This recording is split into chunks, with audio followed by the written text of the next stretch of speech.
The Nephilims are making a comeback. And there is a massive evil plot out there to take the world back to what it was before the flood of Noah. Let me first explain to you who are the Nephilims.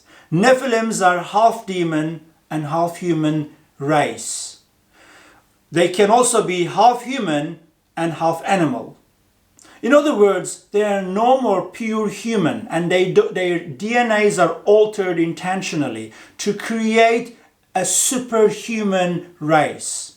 In other words, to enhance the abilities of humans. These words might sound familiar to you because lately we hear these words very often from some scientists, some leaders. They want to enhance the health of humanity. They want to enhance the capabilities of humanity. That was exactly the objective of the Nephilims, who managed to penetrate into human DNA and who managed to change human DNA by mixing it with demon DNA. They were the Nephilims.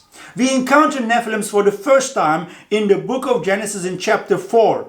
Let me read it. Genesis chapter 6 verse 4. There were giants on earth in those days, and also afterward. When the sons of God came into the daughters of man, they bore children to them. Those were mighty men of renown. Now, some translation says those were the heroic giants with supernatural powers and supernatural strength. But what we know for sure is they were no more human. Their DNA was mixed with demon DNA. And in some cases, their DNA were mixed with animal DNA to enhance their abilities and their size and their strength.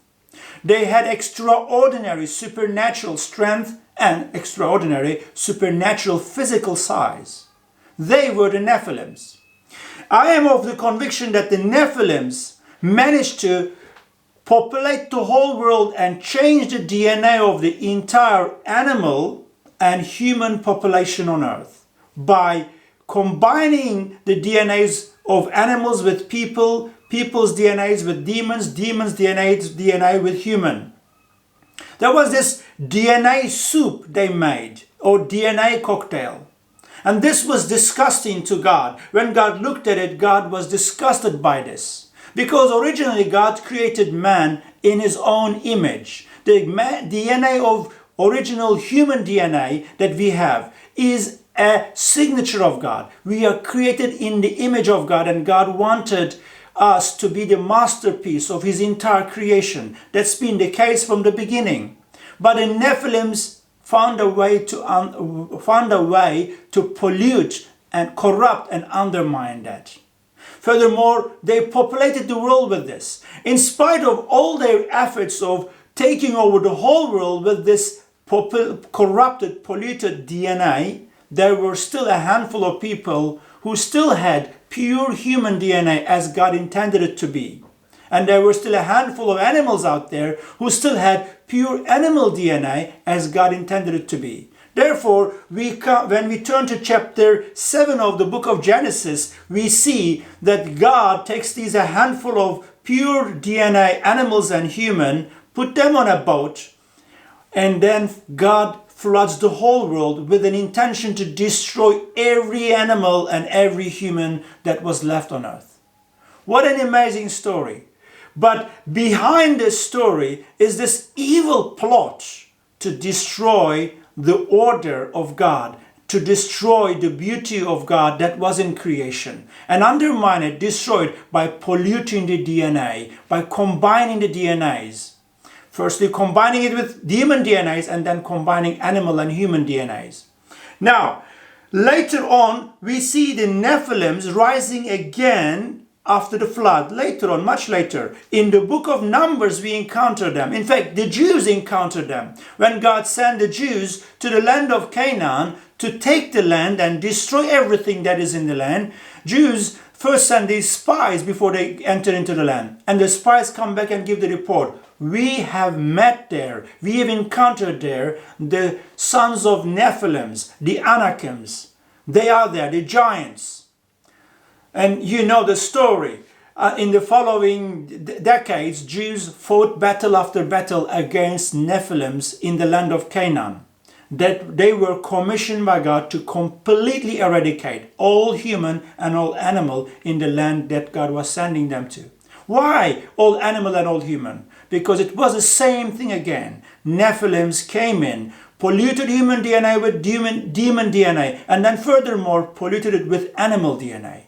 They again made this DNA cocktail to enhance the abilities of humans, in other words. Now take it a little bit further and come a little closer to our days.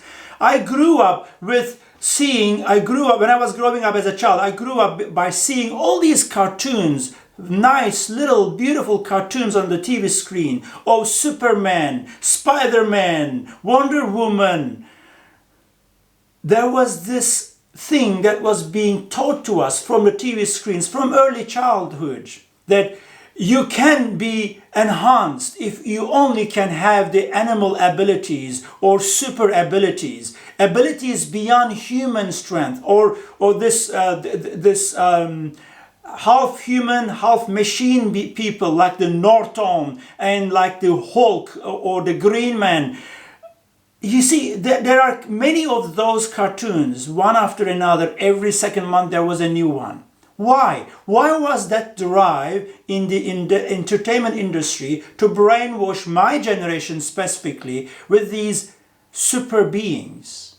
Recently, when my children were watching cartoon, I again saw there is another cartoon called The Heroes of the City, the superheroes, the return of the superheroes. These are the themes, these are the titles of these cartoons still to this day.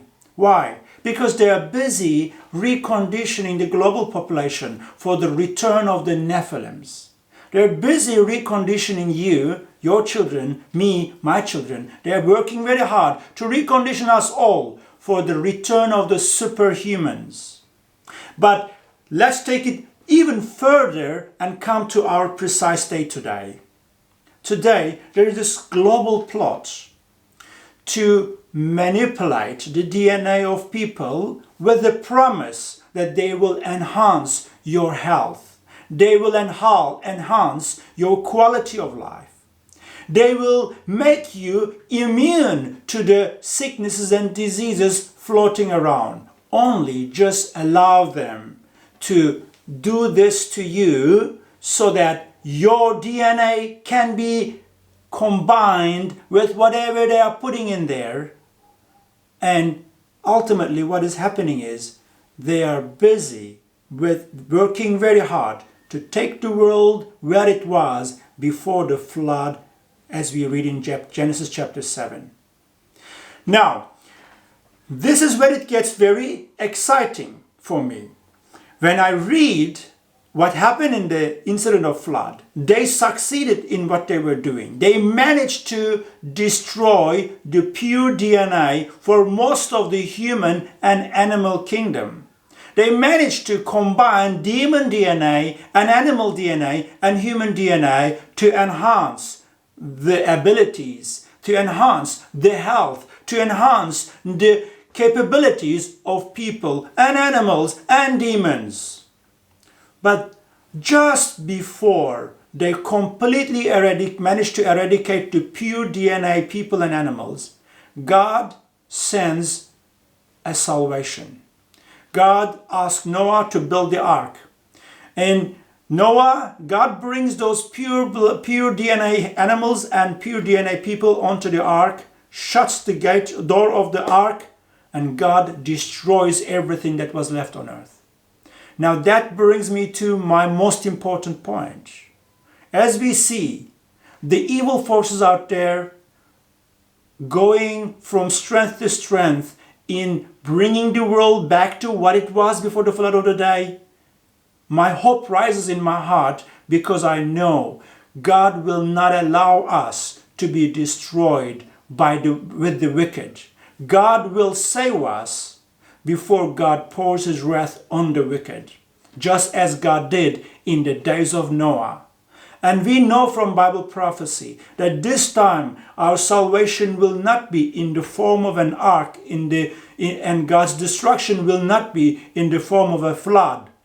But God's destruction will be in the form of the 7-year tribulation, and our salvation will be, just as Jesus promised in John chapter 14, verse 1 and 2 and 3, that He will come and take us from this world. That makes me excited. Jesus is coming back, people. Just look around you. As the wicked are flexing their muscle and bringing back the days of Nephilim, as they are excelling in their efforts and taking the whole world back to the days before the flood, we shall rejoice. We shall know, in spite of all this wickedness, we shall know that our God will come and take us before He punishes them for their evil deeds. May the Lord Jesus Christ bless you. Let us keep our eyes on Him, and goodbye.